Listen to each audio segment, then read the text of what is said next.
آپ کا زیادہ وقت نہیں لوں گا،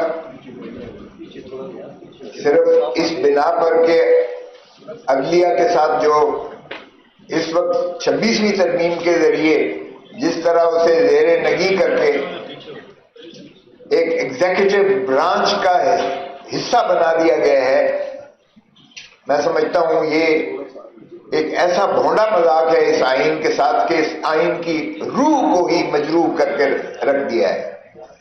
کیونکہ اگر انصاف نہیں میسر آتا تو پھر ریاستوں کو نہ تو سویلائزڈ کہا جا سکتا ہے، نہ آئینی کہا جا سکتا ہے، نہ قانون کی پاسداری اور بالادستی پر محیط جو ہے نظام اس کو کہا جا سکتا ہے. اور یہ میں سمجھتا ہوں کہ بہت بڑی تضحیک ہوگی اور مذاق ہوگا جو عوام کے ساتھ کیا گیا ہے.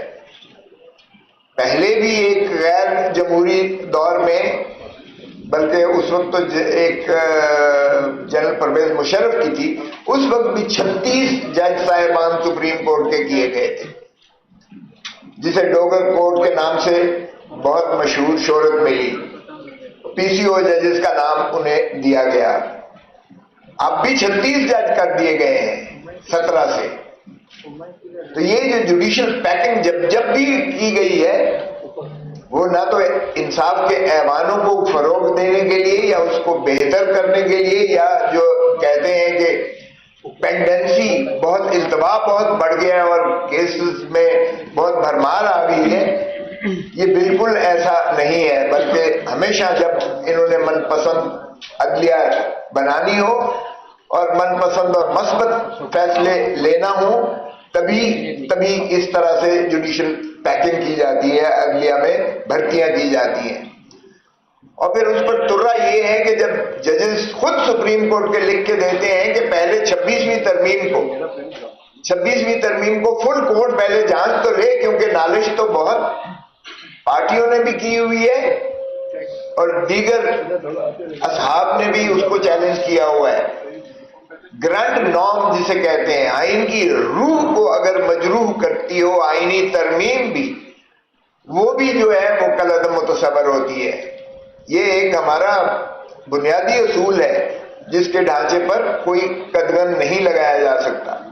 آپ آبجیکٹو ریزولوشن سے دیکھیں 1952 کا، جو جسے 2A کہتے ہیں، جسے آئین کا ایک ریگولر حصہ بنایا دیا گیا ہے، اس میں بھی انصاف پر مبنی جو شکیں ہیں ان کو بھی مجروح کیا گیا ہے. یعنی آبجیکٹو ریزولوشن جو فاؤنڈر فادرز نے پاکستان کا ایک جو ہے خد و خال دیے تھے، جس کی بنیاد پر ہم نے آئین کو استوار کرنا تھا اور جس پر ہماری جو ہے ریاست کو آگے چلانا مقصود تھا، ان شکوں میں بھی پریمبل میں بھی آپ دیکھیں تو یہی آتا ہے کہ انصاف کے ایوان جو ہیں وہ آزاد ہوں گے اور وہ آزاد منش فیصلہ ہی کریں گے، وہ جو سننا اور اللہ کے احکامات سے متصادم نہیں ہوگا. تو اس لیے میں سمجھتا ہوں کہ جس طریقے سے 26ویں ترمیم کو کیا گیا وہ بھی آپ کے سامنے ہے. اختر مینگل صاحب ڈھونڈ رہے تھے اپنے سینیٹرز کو اور انہیں لابی سے نکال کر ویل چیئرز پر لایا گیا، چونکہ 2/3 تو ان کے پاس اکثریت تھی نہیں. قومی اسمبلی میں جس میں ہم بھی موجود تھے، اس میں بھی جس طریقے سے انہوں نے فسطائیت کی، جس طریقے سے MLAs ہمارے ان کو جو ہے کوئی اربوں میں لالچ دی گئی، اور جس طریقے سے ان کو پھر جو نہیں مانے تو ان کو اغوا کیا گیا، ان کی چادر اور چار دیواری کو پامال کیا گیا، ان کی ماؤں بہنوں بیویوں اور 16 سال کی بیٹی جو ہے اس کو بھی اغوا کیا گیا، اور پھر ان کو جو ہے بلیک میل کر کے کہا گیا کہ تمہاری یہ جو ہے ان کی ویڈیوز وائرل کریں گے. تو کوئی بھی شخص جو ہے اس طریقے سے فسطائیت کے آگے آپ اندازہ کریں کہ پھر بھی 5 ہمارے لیے اور باقی ہمارے جو ہیں وہ ان کو ہم نے نوٹس دیا ہوا ہے، ابھی تک وہ کلیئرنس کی سٹیج پر ہیں. لیکن اس طرح سے کیا آپ جو 26ویں ترمیم کو منظور کروا کے آپ آئین کی روح تڑپ رہی ہوگی شہید ذوالفقار علی بھٹو اور رانی شہید بے نظیر بھٹو کی، جس طرح سے بلاول بھٹو صاحب ہلکان ہو کر 26ویں ترمیم پاس کروانے کے در پہ تھی. تو میں سمجھتا ہوں کہ اس طرح سے بھونڈا مذاق کر کے ہمارے آئین کو جب منہدم کر دیا گیا تو کہ ٹرائکوٹمی آف پاور، یعنی 3 ستونوں پر ہمارے آئین کی بنیاد ہے، بیس ہے. اب تیسرا ستون جو عدلیہ کا ہے اس کو بالکل غلام اور اس کو تابع کر دیا گیا ہے.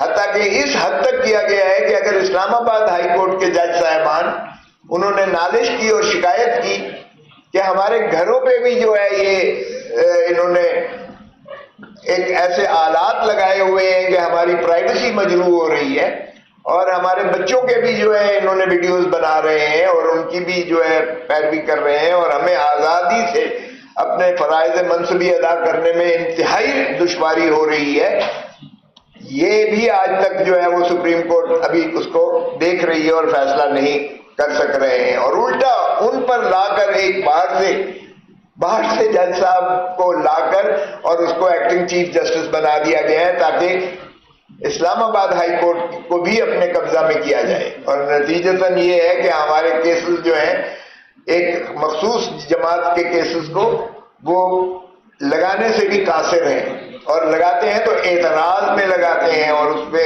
کسی ایک کا بھی فیصلہ نہیں ہوا ہے. حتیٰ کہ اگر جج صاحبان یعنی یہ اس کی دنیا میں کہیں مثال نہیں ملتی ہے، کتنا بدترین بھی کوئی مجرم نہ ہو کیوں نہ ہو، یہ نہیں ہوتا کہ اس کے وکلاء کو اور اس کی بہنوں کو اور اس کے خانوادے کو نہ ملنے دیا جائے. یہ دنیا میں کہیں نہیں ہوتا ہے. اور یہاں یہ ہے کہ عدالت عالیہ باقاعدہ احکامات جاری کرتی ہے منگل اور بدھ اور جمعرات کی، یعنی وہ فیملیز کے اور وکلاء کی ملاقات کے باقاعدہ شیڈیول دیتی ہے. فل کورٹ 3 ججز دیتے ہیں اور اس کو بالکل درخورے اتنا اس طرح ہوا میں بکھیر کر پھینکتی ہیں کہ بیچاری بہنیں بلک رہی ہوتی ہیں جیل کے باہر. اور جب ہمارے قائدین بھی جاتے ہیں تو ان کو اٹھا کر اریسٹ کر کے ان کو چھانگے مانگے کی طرف لے جاتے ہیں، سیر کرا کے ان کو ڈراپ کر کے پھینک دیتے ہیں. اس طرح کبھی سنا ہے دنیا میں کبھی ایسی بھی بے حیائی اور ڈٹھائی سے اس طرح سے عدالتوں کے جو ہے احکامات کو حکم عدولی کی جائے؟ آج تک ہماری مخصوص نشستیں نہیں دی گئی ہیں جبکہ 17 جج صاحبان نے فیصلہ کیا. لیکن مخصوص نشستیں اب سنوائی ہو رہی ہے کہ مخصوص نشستیں بھی ماشاءاللہ ان کو دے دی جائیں گی. جو اپیل ہو رہی ہے، جو آئینی بینچ سو کالڈ بنائی گئی ہے، جو بھی 26ویں ترمیم کی پاداش میں بنی ہے، اس کے پاس اپیل لگا دی گئی ہے. ارے بھائی یہ تو کیسے ہو سکتا ہے؟ ریویو ہو یا پہلے اس کا فیصلہ تو کر لیجئے گا. یہ سینئر پیونی جج منصور علی شاہ صاحب جو ایکٹنگ چیف جسٹس بھی رہے ہیں، یہ انہوں نے تقاضا کیا ہے، 5 ججز نے تقاضا کیا ہے کہ پہلے 26ویں ترمیم کو سن لیجئے گا، اور وہی کورٹ سنے جو پہلے سپریم کورٹ فل کورٹ تھی. آپ نے اگر جوڈیشل پیکنگ کر کے اور پھر اپنے اوور ٹرن کر کے آپ نے میجورٹی اپنی کر کے اور اپنا من پسند فیصلہ کروا لینا ہے اور اس کو اوور ٹرن کر کے یہ بندر بانٹ کر کے یہ جو ہے مخصوص نشستیں آپ نے ان کو دے دینی ہے جن کا استحقاق بنتا ہی نہیں ہے. کسی حساب سے اگر ان کی پروپورشنل ریپرزنٹیشن کا پرنسپل آتا ہے تو اس پر ان کو کیسے دی جا سکتی ہیں؟ لیکن بے حیائی جس طرح سے پہلے دی گئی تھی الیکشن کمیشن نے، اب پھر شنید یہی ہے کہ ان کو دی جا رہی ہیں. یہ کسی قیمت پر میں نہیں سمجھتا کہ قابل قبول ہوگا، نہ قوم کو قابل قبول ہوگا نہ یہ الائنس اس کو قبول کرے گا. ہم اس کی بھرپور مزاحمت کریں گے اور یہ دیکھیں گے کہ ہم یہ کیسے وہ گھس بیٹھیے جو بیٹھتے ہیں. ابھی تو کم ہے ان کے فارم 47 کی پیداوار جو بیٹھے ہوئے ہیں گھس بیٹھیے. 17 سیٹوں والا تو وزیر اعظم ہے اور 180 سیٹوں والا اڈیالہ جیل میں ہے. اور پرسوں جو جمعے والے دن جو ضمانت ہوئی ہے اس میں سپریم کورٹ کے جج صاحبان خود حیران ہو گئے جب اعجاز چودھری سینیٹر کی ضمانت لی. اور آپ نے دیکھا کہ اسپیکر جو ہے اس نے ایک جو چیئرمین سینٹ ہے اس نے ان کے وارنٹس آف جو پروڈکشن وارنٹس ایشو کیے، لیکن جوں تک نہیں رنگ کی ہے سرکار کے کہ وہ ان کو پیش کریں. تو اب ان کی ضمانت ہو گئی ہے، دیکھتے ہیں کہ ان کو مخلصی ملتی ہے یا نہیں.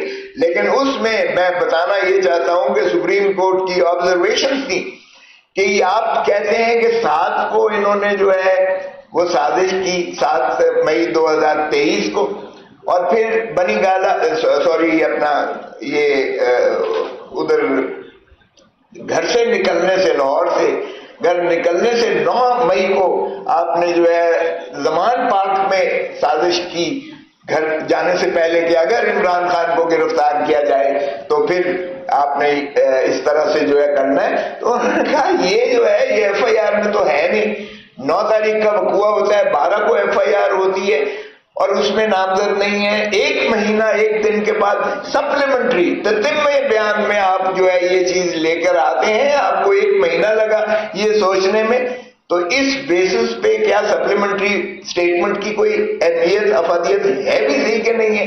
پھر آپ کہتے ہیں 2 کانسٹیبل کو انہوں نے جو ہے سادہ لباس میں بیس میں گھس بیٹھے اور انہوں نے سنی یہ باتیں.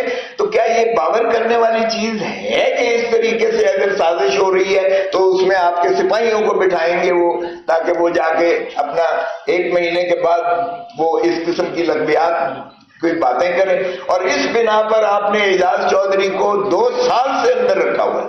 انہوں نے کہا 1 دن یہ اندر رہنے لائق نہیں تھا جو 2 سال سے آپ نے اندر رکھا. اور یہی عمران خان کے اوپر بھی الزامات ہیں، کیونکہ الزام ہے تو یہی ہے. اور سپریم کورٹ نے 9 تاریخ سے لے کر 12 تاریخ تک ان کو تحویل میں جب لے لیا یہاں اسلام آباد میں، اور وہ دیکھیں کتنی شرمناک ہے کہ اسلام آباد ہائی کورٹ کے اندر بایو میٹرک کمرے سے جو ہے عمران خان کو گرفتار کیا گیا، وردیوں میں جا کے گرفتار کیا گیا، وکلا کو تشدد کیا گیا، عملے کو جو ہے مار پیٹ کی گئی اور وہ جو ہے ساری میزیں اوور ٹرن کر گئی. اور سپریم کورٹ نے کہا کہ یہ غیر آئینی گرفتاری تھی، غیر قانونی تھا اور مخلصی تھی. کیا کوئی وہ وردی والے کو کسی کو گرفتار کیا؟ کسی کے خلاف مقدمہ قائم ہوا؟ کیا آپ نے عدلیہ کی تصحیح کر کے آپ نے جو ہے ایک شخص کو جا کے اغوا کیا ہے؟ اغوا ہے یہ، سیدھا سادہ جرم ہے یہ. اور اس سے کیا کہیں جب یہ ایوانوں میں اسمبلیوں میں بوٹوں کے ساتھ آ کے یہ بتیاں بند کر کے اور ہمارے 10 ایم این ایز کو گرفتار کرتے ہیں، تو کہاں ہے وہ custodian of the house speaker? کیا اس کا ضمیر بھی سو گیا ہے؟ کس کے خلاف اس نے کسی کو ہتھکڑی لگوائی ہے اس نے وردی والے کو کہ کیوں میرے تقدس کو مجروح کیا گیا ہے؟ کیا یہ جرم نہیں ہے؟ یہ میں سمجھتا ہوں سب سے زیادہ سنگین جرم یہ ہے کہ آپ نے پارلیمان کے اندر اس کی تضحیق کرتے ہوئے، اغوا کرتے ہوئے 10 ایم این ایز کو گرفتار کیا. اس سے بڑی تضحیق عوام کی، جمہوریت کی، آئین کی، اس سے بڑی تضحیق ہو نہیں سکتی ہے کسی چیز کی. تو مجھے بتائیں کسٹوڈین نے کیا پرچہ درج کروا کے کسی کو گرفتار کیا؟ ہمیں تو 1 منٹ نہیں لگاتے ہیں، ایسے اٹھاتے ہیں جیسے کیا نام ہے کسی ایسے بہت بڑے دہشت گرد کو اٹھایا، اور ہمیں اٹھا کر اس طرح سے یہ بانگ دہل کہتے ہیں کہ دیکھیں جی ہم نے دہشت گرد پکڑ لی. پاکستان کی تاریخ میں آج تک میں نے سارے ایوب خان کے مارشل لاء بھی دیکھے، 144 تھا، ڈی پی آر ہوتی تھی، سب ہوتا تھا. یحییٰ خان کا دور بھی ہم نے بھگتا ہے، جنرل ضیاء الحق کے دور میں بھی پرچے ہوئے ہیں ہمارے اوپر، ڈنڈے بھی برسے ہیں، کالا باغ میں کروائے تھے. اس کے بعد مشرف کے دور میں میرا سر پھٹا تھا. سب کچھ دیکھا ہے ہم نے. لیکن یہ تو بدترین ہے، یہ مارشل لاء سے بھی بدترین دور فسطائیت کا ہے جس میں سے ہم اس وقت گزر رہے ہیں، اور جمہوریت کے نام پر یہ سب کچھ ہو رہا ہے. اس سے بڑا فراڈ اس ملک کے ساتھ کیا ہو سکتا ہے؟ سو ہم نے جو یہ ایجنڈا کیا ہے، میں سمجھتا ہوں یہ مصطفیٰ بھائی نے پڑھا ہے، اور ابھی اسد کیسر صاحب بھی آپ کو بتائیں گے. وہ ہندوستان کا جو ہے ہمارا موقف بڑا واضح ہے. تو اس لیے خدا را اس ملک کو چلنے دے، اور اس ملک کو تبھی چل سکتی ہے اور تبھی یہ گانگت رہ سکتی ہے جب آئین کو مینوان اس پر عملداری کی جائے اور تمام ادارے اپنی اپنی حدود و قیود میں رہیں. بہت مہربانی.